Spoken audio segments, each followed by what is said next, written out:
주기도 전에 한번 왔었는데 벌써 세월이 이렇게 많이 흘러갔습니다. 그래서 반가운 얼굴들을 또 뵙는 것 같아서 반갑고 기쁩니다. 같이 기도하겠습니다. 아버지 하나님 감사합니다.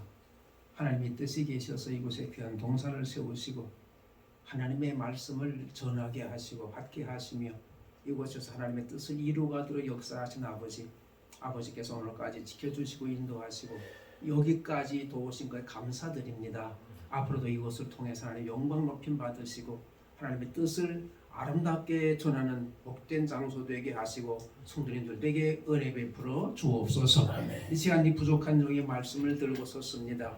약하면 감수 주시고 말씀만 올바르게 전할 수 있도록 은혜를 베풀어 주옵소서. 전하는 자나 듣는 우리 모두가 하나님의 은혜 앞에 감사하는 축복의 시간 되게 하옵소서. 예수님의 이름으로 기도드립니다. 아멘.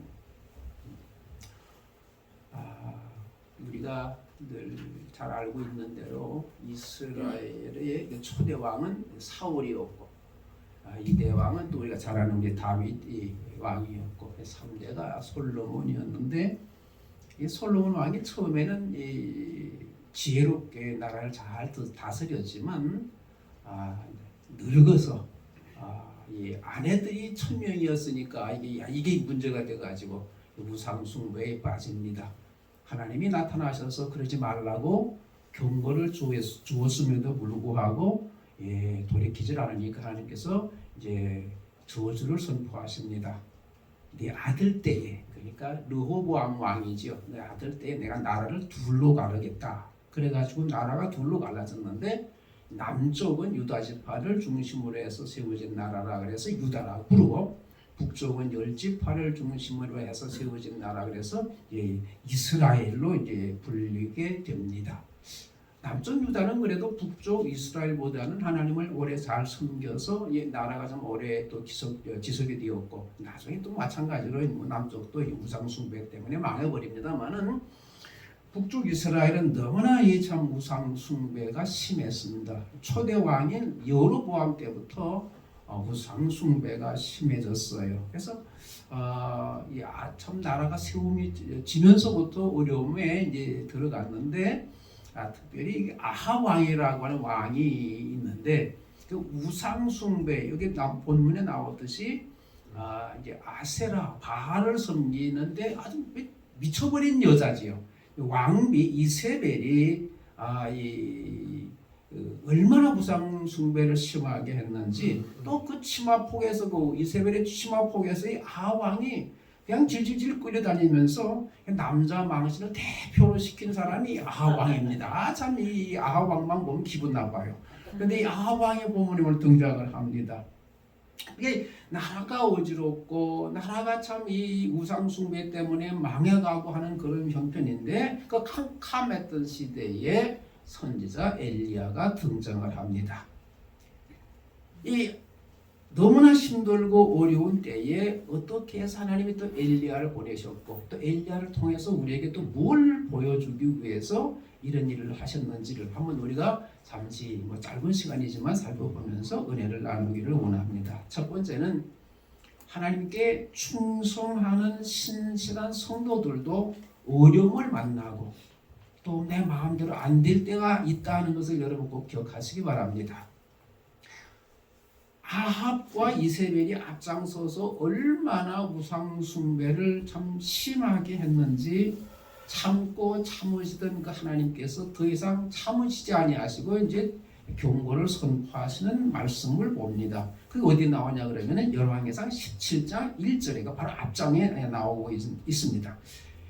길르앗에 우거하는 자 중에 디셉 사람 엘리야가 아합에게 말하되 내가 섬기는 이스라엘의 하나님 여호와께서 살아계심을 두고 맹세하노니 내 말이 없으면 내 말이 있기까지 수년 동안 비도 이슬도 있지 아니하리라 그렇게 선포를 했는데 그 말씀대로 비가 이스라엘에서 끊어졌습니다. 그러니까 비가 안 오니까 곡식이 있겠습니까? 결국 곡식이 없을 정도도 아니고 강에 물까지 말라버렸지요. 그래서 그 내용들을 다 우리가 읽어서 알지만 너무나 가뭄이 심한 거지요. 그렇게 3년 6개월 동안 땅에 비가 오지 않았다고 성령은 이야기하고 있고 엘리야가 다시 기도하니 하늘이 비를 주고 땅이 열매를 냈다고 그렇게 선포를 합니다. 자, 그렇게 해서 이제 다시 그렇게 이제 가뭄이 들었는데 다시 말씀이 엘리야에게 임하기를 아합에게 보이라 그렇게 이제 명령을 합니다. 그래서 이제 엘리야가 아합에게 나타나서 왕에게 나타나서 이제 그럽니다. 당신과 당신의 아내가 섬기는 바알과 아세라가 진짜 신인지 우리가 섬기는 하나님의 진짜 신인지 한번 단판 짓자 이래가지고 단판이 이제 지어집니다. 열왕기상 18장 19절을 보시게 되면 그런 점 사람을 보내 온 이스라엘과 이세벨의 상에서 먹는 바알의 선지자 450명과 아세라의 선지자 400명을 갈멜산으로 모아 내게로 나오게 하소서. 그래가지고 지금 850대 1의 싸움이 드디어 이제 일어나게 됩니다. 자, 그럼 어떻게 참신이 누구인가를 알 수 있겠느냐? 제물은 준비하고 장작을 다 버려놓고 거기다가 제물을 놓고 그 다음에 그렇게 제물을 쌓고 제사를 드리지만 불은 피우지 말자. 그래서 어느 신이 하늘에서 불을 내려가지고 이 제물을 태우는지 그걸 보고 참신이 누군가를 우리 알아보자. 그렇게 해서 이제 싸움이 일어났습니다.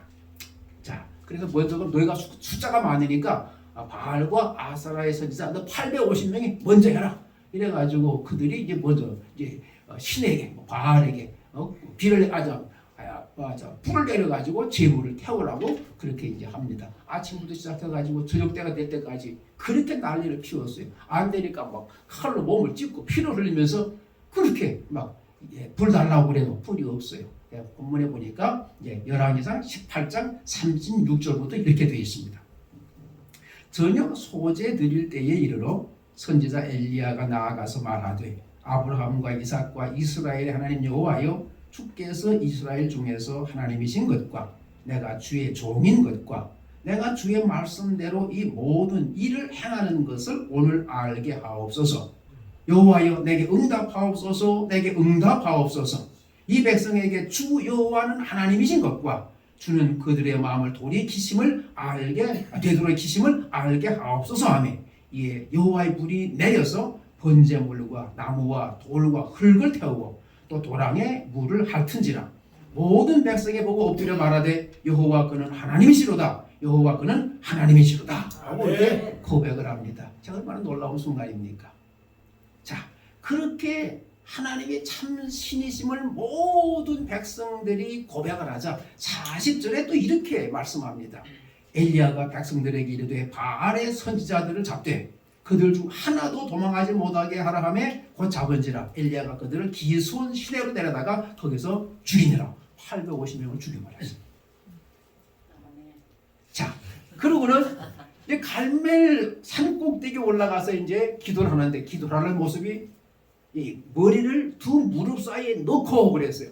저도 해보려고 그렇게 했었는데 그게 안 되더라고요. 그 두 무릎 사이에 어떻게 머리를 넣고 기도를 했는지 체조 선수도 아니고 참 그거 생각할 때마다 늘 그렇게 했잖아요. 그렇게 해보고 싶은데 어떤 엘리야가 그렇게 두 무릎 사이에 머리를 박고 기도를 했습니다. 그랬더니 3년 6개월 동안 오지 않던 비가 작은 구름으로 시작해서 결국은 소나기를 내리는 역사가 일어납니다. 아멘. 자, 이제 우리가 살펴볼 게 여기에요. 이렇게 엘리야가 목숨을 걸고 하나님께 충성했습니다. 자, 우상 숭배에 빠진 아합과 왕비 이세벨을 대항해서 싸우고 그건 아니다 틀렸다라고 싸우고 바알과 아세라의 선지자 850명을 우상 숭배한다고 죽여버리고 또 기도해서 참 내리지 않던 비를 내리게 했으면 이제는 아합 왕과 왕비 이세벨뿐만 아니라 모든 이스라엘 나라의 백성들이 회개하고 하나님께로 돌아와야 하지 않아요? 그만큼 보여주었으면 그만큼 알게 했으면 이제 좀 뭐가 변화가 있고 뭐 달라지는 게 있고 그래야 하나님의 종들도 좀 일하고 싶지 않아요? 그렇게 열심히 일했는데 이게 아니에요. 아합 왕이 궁으로 가서는 또 엘리야가 한 그 모든 내용들을 이세벨 아내한테다가 또 다 고자질을 했어요. 아무튼 이 아합 왕은 볼 때마다 기분 나빠. 아무튼 뭘 하는지 모르겠어요. 왕이 돼가지고 지금 뭘 하는지 모르겠어요. 그랬더니 이세벨이 그 말 듣고 내가 회개해야지. 그러면 얼마나 좋아요. 이 악이 더 나가지고 악이 덧붙여가지고 내가 죽여버리겠다 이런 거예요. 내가 당장 죽여버리겠다라고 이세벨이 또 악을 쓰는 겁니다. 자 여러분, 우리가 하나님을 열심히 섬기고 하나님께 열심히 충성했으면 그 결과가 영광과 칭찬과 찬양과 감사와 그렇게 아름다운 것들로 맺어지면 얼마나 좋겠습니까? 그런데 그게 아니더라고요. 여러분, 우리가 하나님을 바로 섬긴다고 그래가지고 곧바로 뭔가 좋은 일이 생기면 얼마나 좋겠습니까만 여러분 다 해보셨잖아요. 그게 아니잖아요. 오늘 엘리야가 이 모든 일을 열심히 하고 우상 숭배자들의 제사장들 아세라와 바알의 선지자 850명을 죽이는 그 열심으로 충성할 때는 이렇게 이세벨이 날 죽이려고 그걸 달려드는 그런 모습이 아니잖아요. 그들이 회개하고 하나님께로 돌아오기를 얼마나 기대했을 거예요. 그런데 결국 그 반대, 전혀 상상할 수 없는 결과가 터져버리니까 엘리야가 낙심합니다. 엘리야가 지쳐버렸어요. 여러분, 우리도 마찬가지입니다. 우리가 하나님을 잘 섬겨보려고 마음을 먹고 열심으로 충성하고 애씀에도 불구하고 열심으로 신앙생활을 함에도 불구하고 어려운 일을 많이 만납니다. 여러분, 그럴 때에 어떻게 해야 되는지를 오늘 나누기를 원하는 것입니다. 여기 신자에게 있어서 가장 어려운 점이 이런 점이에요. 열심으로 하는데 풀리지 않는 모습들이 참 많은 것. 이거 여러분 오늘 우리 한번 생각해 보기를 원합니다. 두 번째 생각할 것은 뭐냐 그러면은 바로 이 낙심한 자를 찾아오시는 분이 우리의 하나님이세요. 이세벨이 엘리야를 죽이려고 하니까 광야로 하룻길 정도를 도망간 엘리야는 로뎀 나무 밑에 앉아가지고 이럽니다. 하나님, 나 죽여주세요. 그래요. 나 죽여주세요. 할 만큼 했는데 이제 더 이상 못하겠어요. 그거지요. 생명 내놓고 싸웠지 않아요. 그러죠? 생명 내놓고 바알과 아세라를 섬기는 자들과 싸웠는데 이제 더 이상 못하겠습니다. 그거지요. 너무 피곤하고 지쳐서 그냥 그 말하고는 잠에 들어버렸어요. 자고 있는데 누가 깨워서 눈을 떠보니까 천사가 와가지고 밥을 먹으라는 겁니다. 이 천사가 누구냐 그러면은 여호와의 사자라고 불리는 예수님이시죠. 구약의 사람의 몸으로 나타나서 우리를 찾아오시는 분 예수님이십니다. 밥을 먹고는 또 잠이 들었어요. 얼마나 힘들었겠어요. 그때 이 일을 하는 동안에 엘리야가 잠이나 제대로 잤겠습니까? 그 위협과 또 이 살기와 이런 것들 때문에 제대로 잠도 못 잤겠죠. 그러니까 그다 끝나고 나니까 이제 지쳐서 또 잠에 들었는데 다시 예수님이 깨워가지고 이제 8절, 그러니까 8절이 이렇게 말씀합니다. 이에 일어나 먹고 마시고 그 음식물의 힘을 의지하여 40주 40야를 가서 하나님의 산 호렙에 있는 이르니라 그랬습니다. 여러분들은 그냥 성경을 잘 읽으시니까 이게 무슨 의미일까 그냥 지나갔는지 모르겠습니다만은 여러분 잘 보셔야 됩니다. 눈여겨보셔야 될 단어들이 나오는데 첫째는 40일입니다. 40일을 걸어서 호렙산까지 갔다. 여러분, 광야를 걸어서 호렙산까지 간 백성이 누굽니까? 이스라엘 백성이 출애굽을 해가지고 호렙산까지 갔는데 거기서 엄청난 일이 생기지 않습니까? 율법을 받다가 금송아지를 섬기고 그래가지고 그 금송아지 섬긴 덕분에 40년 동안 광야 생활을 하게 되는 엄청난 무서운 하나님의 심판이 내리는 그런 장소입니다. 그런데 놀라운 것은요, 오늘 9절 보면 이렇게 되어 있어요. 그곳 그 굴에 들어가 그랬어요. 자, 여러분 이제 오늘 여기서 이제 참 우리 살펴볼 내용들이 몇 가지가 있는데, 첫째는 밥 두 끼를 먹고, 그죠? 두 번씩 밥 두 끼를 먹고 40일을 광야로 걸어갔다는 이 내용을 잊지 말아야 됩니다. 여러분, 두 끼 먹고 40일을 걸어가는 일이 이 땅에 있을 수 있겠습니까? 놀라운 하나님의 역사로 광야길을 가는 이스라엘 백성들의 그 모습을 다시 우리에게 보여주고 있는데 두 끼를 먹고 호렙산까지 40일을 걸어서 갔다는 것입니다. 더욱 놀라운 것은 그곳에 갔는데 9절에 그곳 굴에 들어가 그랬어요.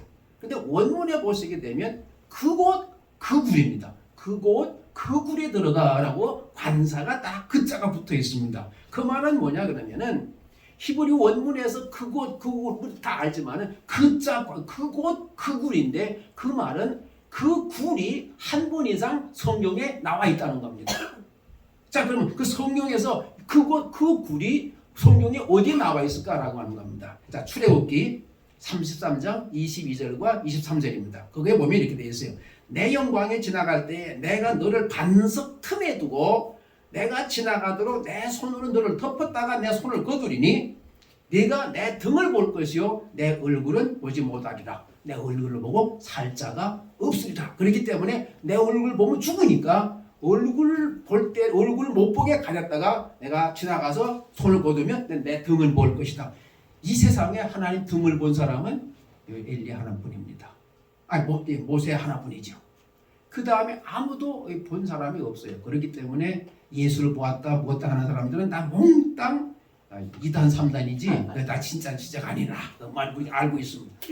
성경이 말하니까. 자, 그걸 봤는데 모세가 바위 틈에 들어가 있는데 그때 하나님이 지나가서 영광을 보여주시면서 지나가시는데 그때 하나님이 손을 내려서 덮어서 보지 못하게 했던 그 굴을 갔어요.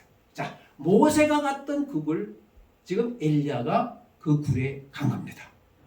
자, 오늘 이 내용들을 보면서 뭐가 심상치 않잖아요. 이 심상치 않은 이 일을 왜 우리에게 보여주시는가 하는 것입니다. 자, 세 번째로 살펴볼 것은 이제 하나님의 계획입니다. 하나님이 이세벨과 아합과 그 우상 숭배자들과 싸우시는 그 일에 왜 잠잠하셨을까? 도대체 그때 왜 아무것도 변화가 없이 그렇게 두셨을까? 우리는요 많은 의심들이 있어요. 많은 의심들이 있고 신앙생활 할 때에 우리도 그런 일 때문에 많이 고생하고 아파하고 상처받고 나 하나님 안 섬길 거야 그런 사람도 있습니다. 심지어 이렇게 안 도와주시는 분 내가 믿을 필요가 뭐 있느냐라고 교회를 나가는 분도 있어요. 이런 일들이 우리에게 있단 말이죠. 그러면 하나님께서 왜 엘리야를 그곳 그 굴로 인도해 가셨을까요? 하나님께서는 거기서 모세에게 영광을 보여주시고 하나님의 하나님 되심을 나타내 주시고 또 그냥 다 내가 죽여버리겠다 한 그 백성들을 다시 이끌고 가나안 땅으로 가도록 모세를 격려했던 그 자리로 왜 데려가셨을까? 그것은 하나님께서 엘리야에게 역사를 하나님은 어떻게 인도해 가고 어떻게 끌고 가시는가 하는 것을 보여주시기 위해서입니다. 다시 말하자고 하면 하나님은 역사를 인도해 가시는데 우리가 생각하는 그 방법이 아닌 방법으로 하신다는 것입니다. 우리가 생각해서 하나님이 이렇게 해주실 거야 라고 하는 그 방법이 아니고 하나님은 우리보다 월등하게 다르신 내 생각은 너의 생각과 다르다고 그랬지 않습니까? 그 엄청난 일을 지금 하나님이 하시는 모습을 엘리야에게 알려주시고 위로해 주시기 위해서 그리로 데려간 것입니다. 하나님께서 모세에게 바위 틈에서 나와서 산에 서라 그러시더니 출애굽기에 그러지 않습니까? 그 영광을 선포하십니다. 그런데 보니까 그 영광 가운데에 본 이 엘리야도 똑같이 이제 보고 있는데 뭘 보냐 그러면은 바람이 일어납니다. 자, 바람이 일어나는데 얼마나 바람이 세게 부는지 산이 갈라지고 참 바위가 터지는 그런 강한 바람으로 하나님께서 영광을 지나가게 하시는데 또 그 다음에 보니까 그것뿐만 아니고 무시무시한 지진이 지나가시게 했어요. 그러니까 강한 바람과 지진, 그 다음에 세 번째는 엄청난 무시무시한 불로 지나가시는데 그곳에 하나님이 계시지 않았다 그랬습니다. 그럼 여기서 강한 바람이나 지진이나 불은 무엇을 의미할까요? 하나님께서는 종종 이런 것들로 강한 바람, 지진 이런 것들로 하나님의 자신의 모습을 나타내 보여주었습니다. 그런데 여기서는 아니에요. 다시 말하자고 하면 엘리야의 마음이죠. 하나님, 우상 숭배에 빠진 아합 왕과 왕비 이세벨과 이 우상 숭배를 주동하는 그들에게, 이 타락한 백성들에게 하나님 좀 심판 좀 해주세요. 저 나쁜 사람들, 저렇게 하나님을 무시하는 사람들 심판하세요. 뭘로요? 강한 바람으로, 산도 날려버리고 바위도 터지게 하는 그런 강한 바람으로 심판 좀 해주세요. 그다음 뭡니까? 무시무시한 지진이죠. 하나님 지진으로 좀 뒤엎어주세요. 그럴 때 있잖아요. 속상할 때 우리도 그러잖아요. 하나님 너 엎어주세요. 그렇지 않습니까? 그런 내용들이에요. 엘리야의 마음이 그렇다는 거예요. 강한 바람으로, 지진으로 불로다 태워버리기도 하고 날리기도 하시고 좀 내 마음 좀 시원하게 해주세요. 아니 그거 보려고 열심히 일해요. 이거거든요. 우리 마음도 다 그래요. 우리 다 인간이기 때문에 다른 게 없어요. 우리도 볼 때에 우리 그러지 않습니까? 저도 그랬어요. 아까도 우리도 기도도 하고 장로님 기도도 했습니다만 하나님 좀 푸틴 왜 저거 살려두세요. 옛날에 왜 안 그랬어요? 저 한국에 있을 때 그랬잖아요. 하나님 왜 김일성에 살려두고 가지고 저 간첩 내려보내가지고 안 그랬습니까? 데려가 주세요 그랬더니요. 더 심한 그 아들이 또 왕이 되더라고요. 또 왕 그것도 데려가니까 또 김정은이 여러분 없어진다고 해결되는 게 아니에요. 이 사람이 없어지면 더 심한 사람이 오거든요. 이게 일이에요. 그러니까 우리가 원하는 대로 안 돼요. 하나님 데려가 주세요. 그래가지고 데려갔는데 해결이 안 돼요. 강한 바람, 지진, 불 와서 아무리 썰어버려도 이게 그렇게 해서 해결되지 않는다 그 말이에요. 우리가 바라는 거 어저께 그저께 또 여기서 또 총질해가지고 18명 죽었다면요. 3명은 지금도 중태고 이거 하나님 왜 그들 살려두세요? 좀 미리 좀 없애주시죠. 우리 그런 마음 아닙니까? 저또 이스라엘이 왜 또 하마스가 또 그렇게 폭탄 날리고 그래가지고 미사일 날려가지고 저렇게 또 지금 한 8천 명 가까이 죽었대만요. 하나님 도대체 뭐 하시는 거예요? 우리 그러잖아요. 하나님 지금 이게 뭐예요? 도대체 우리의 머리로 이해가 안 되고 푸틴이 저렇게 미친 짓을 해가지고 또 우크라이나에 저렇게 많은 사람들을 죽이고 도대체 이게 뭡니까 하나님? 왜 그러세요? 할 때가 많아요. 그렇지만 오늘 우리가 이제 살펴볼 내용, 이 내용 때문에 우리는 그런 일들을 보면서도 하나님이 무슨 특별한 계획을 가지고 계시지. 그것 때문에 우리는 믿고 따라가는 겁니다. 오늘 우리 그걸 배우자는 거지요. 왜 심판하지 않으세요? 하나님 나 지금 열심히 일하잖아요. 하나님을 향해서 하나님을 위해서 열심히 일하고 있잖아요. 근데 하나님을 왜 잠잠하세요?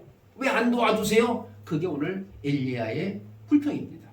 그것 때문에 나 죽여주세요. 그런 거거든요. 마음이 안 들어가지고. 어떤 때는 하나님이 나보다 좀 어리석은 것 같죠? 하나님 좀 뭔가 모르시는 것 같아. 이게 그렇지 않습니다. 하나님은 신비하게 일을 하고 계세요. 여러분 지금 우리 주위에 일이 터지고 있다는 것은 하나님이 지금 내 주위에서 일하고 계시다는 증거입니다. 하나님이 일하시기 때문에 나쁜 일도 터지고 좋은 일도 터지고 어려운 일도 생기는 것입니다. 하나님 지금 일하시기 때문에 이 땅에 이렇게 일들이 생기는 것입니다. 하나님께서 왜 가만히 계십니까? 다 죽고 나만 남았어요. 왜 그런 거잖아요. 오늘 엘리야 그거잖아요. 다 죽고 신자들은 다 죽고 나만 남았는데 왜 하나님 가만히 계세요? 지금 엘리야는요 우상 숭배로 가득 차 있는 이 나라를 보면서 분노가 일어나서 참을 수가 없어서 안 된다는데 하나님은 못본 척하고 계신 것 같아가지고 지금 속상해하는 모습이 이 모습으로 나타나는 것입니다. 그런데 하나님은요 우리가 생각하는 그런 방법으로 역사하시지 않으세요. 우리를 구원하실 때도요 예수님을 십자가에 못 박으시는 것으로 우리를 구원하셨어요.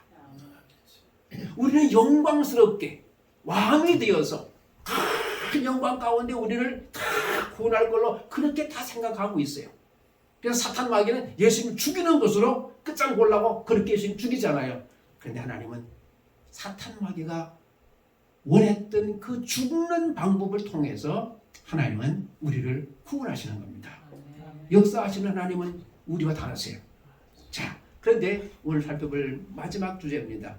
그 불 가운데에서 세미한 소리가 들립니다. 왜 하나님께서 모세에게 하나님의 영광을 보여주셨던 그곳 그 굴로 엘리야를 데리고 왔을까요? 바로 이 세미한 소리를 엘리야가 듣도록 하기 위해서입니다. 하나님의 세미한 소리는 시끄럽고 복잡한 곳에서는 들리지 않습니다. 내 열심에 끌려서 열심히 일하는 장소에도 들리지 않습니다. 바알과 아세라의 선지자 850명을 죽일 때에는요, 뭔 일이 터질 것 같은 그런 느낌이 들어요. 엄청난 일 아니겠습니까? 그런데 아니에요. 오히려 이세벨이 자기를 죽이려고 달려들어요. 거기서는 하나님의 음성을 들을 수가 없습니다. 그래서 엘리야를 하나님께서는 그리로 부르셨어요. 하나님의 세미한 음성은 앞으로 일어날 일들을 일인지 보여주기 위해서죠. 본문 안 읽었습니다만은 15절부터 18절에 보시게 되면 세 가지로 하나님이 계획하고 있는 것을 알려주십니다. 첫 번째는 뭐냐 그러면은 하사엘에게 기름을 부어서 아람 왕을 삼으라는 것이죠. 둘째는 뭐냐 그러면 예후에게 기름을 부어서 아합 다음으로 이스라엘 왕을 세우라는 겁니다. 아합 죽여버리겠다는 것이에요. 세 번째는 뭐냐 그러면은 엘리사에게 기름을 부어서 내 후계자로 삼으라고 그렇게 하나님 계획을 하고 있어요. 근데 우리는 그걸 모르니까 오늘 지금 내 뜻대로 안 된다고 그렇게 화를 내고 속상해하고 하나님 안 믿을 거예요. 그리고 땡깡도 부리고 다 그러는 거예요.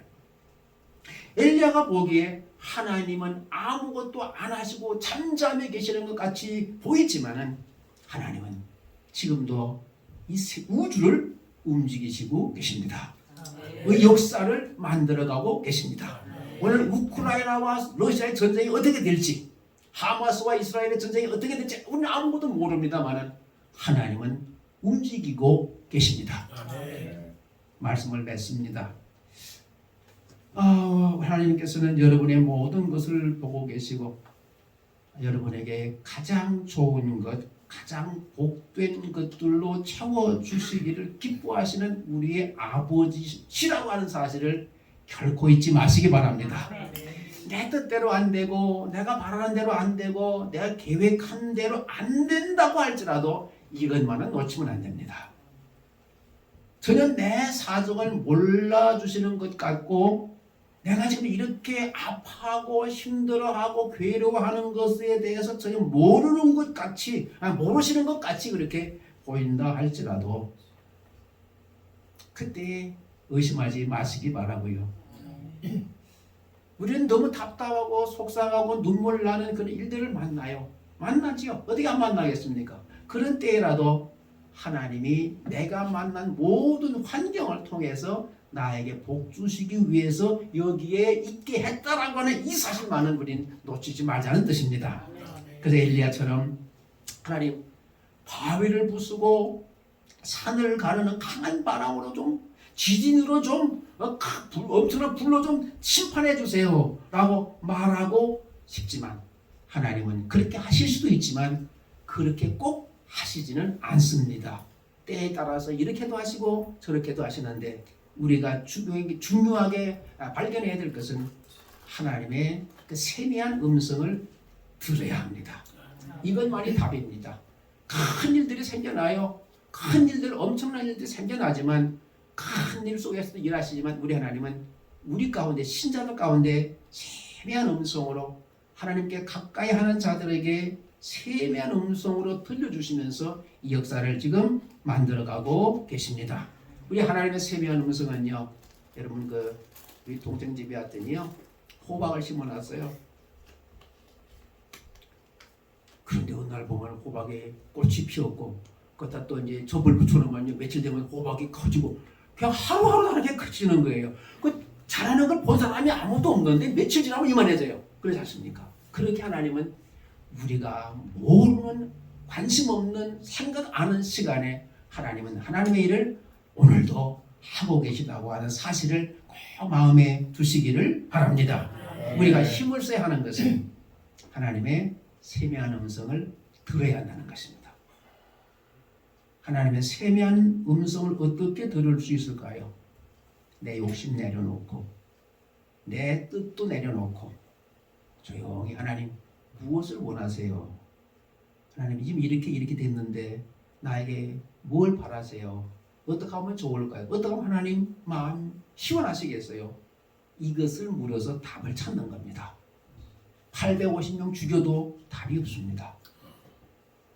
아무리 애쓰고 아무리 뭘 해보려고 해도 그 속에 답이 있지 않고 하나님의 음성을 들어야 하는 것입니다. 우리 참 동산교회 모성도님들 이렇게 하나님의 세한 음성을 들으시고 여러분의 앞길에 어렵고 힘든 일 만나도 낙심하지 마시고 하던 일 그대로 하나님께 충성하던 그대로 끝까지 전진해서 하나님이 여러분들을 통해서 이루어가시는 복된 일들이 풍성하기를 바랍니다. 기도하십시다. 아버지 하나님 감사합니다. 이렇게 귀한 우리 성도님들 만나서 함께 참 말씀을 나누며 우리가 살아가는 이 땅을 살아가는 방법 가운데에 하나님의 생명 음성을 듣는 그 방법이 참된 하나님을 섬기는 성도들이 해야 할 일인 것을 기억하며 새겨보았습니다. 앞으로 믿음 생활하는 동안에 힘들고 어렵고 답답하고 눈물 나는 일들을 만날 때에 참 하나님이 이 일들을 통해서 하시고자 원하시는 놀라운 뜻이 이루어질 수 있도록 도구가 되어 쓰임 받는 그 길에 굳게 서게 하옵소서. 성도님들의 가정 무슨 어떤 형편이 있는지 다 알지 못하지만 이렇게 하시는 아버지요 필요한 대로 채우시고 필요한 대로 인도해 주시되 특별히 상황과 환경을 이길 믿음을 주셔서 승리하게 하옵소서. 오늘도 믿음 가운데 인도